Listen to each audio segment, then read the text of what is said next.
हम मीनू झा उपस्थित छी एकटा पावनिक गीत लऽ कऽ, मधुश्रावणी पावनिक गीत लऽ कऽ उपस्थित छी। एहि गीतके रचनाकार MM झा जी छथिन। जते पबनैतिन छी तिनका सब गोटेके हार्दिक शुभकामना, धन्यवाद। जय मिथिला, जय मैथिली। डाली सजेबै लाल लाल गे, फूल दी हैं मलिनिया। डाली सजेबै लाल लाल गे, फूल दी हैं मलिनिया। दी है मलिनिया गे, दी है मलिनिया। दी है मलिनिया गे, दी है मलिनिया। एलै मौसरामनी त्योहार गे, फूल दी हैं मलिनिया। डाली सजेबै लाल लाल गे, फूल दी हैं मलिनिया।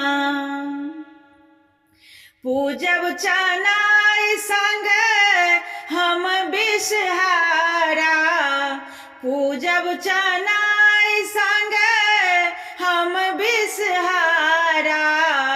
हम बिषहारा गे, हम बिषहारा। गौरी के माई गौरी के करबन श्रृंगार गे, फूल दी हैं मलिनिया। डाली सजेबै लाल लाल गे, फूल दी हैं मलिनिया। बेली फूल दी हैं, चमेली फूल दी हैं। बेली फूल दी हैं, चमेली फूल दी हैं। लाले लाल दी हैं गुलाब गे, फूल दी हैं मलिनिया। लाले लाल दी हैं गुलाब गे, फूल दी हैं मलिनिया।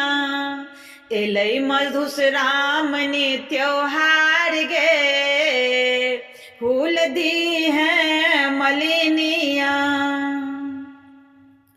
पाबन मधुमासक ई सोहावन, पाबन मधुमासक ई सोहावन।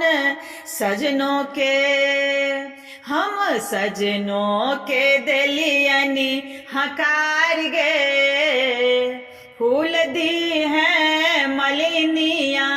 सजनों के देलियनी हकार गे, फूल दी हैं मलिनिया। डाली सजेबै लाल लाल गे, फूल दी हैं मलिनिया।